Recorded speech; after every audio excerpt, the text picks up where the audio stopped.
Welcome to Edits in Minutes. Today, I'll show you how to create a subtle earthquake camera shake transition in Adobe Premiere Pro.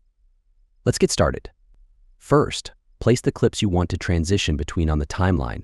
Go to the Project panel, create an adjustment layer, and drag it over the cut of the clips. Go to the Effects panel, search Directional Blur, and drag it onto the adjustment layer. Move your timeline 3 frames from the cut to the left to start the transition.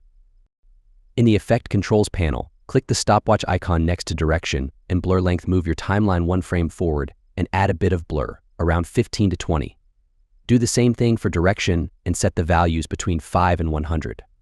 Repeat the process until you move 3 frames over the cut. Remember to end it at a 0 value.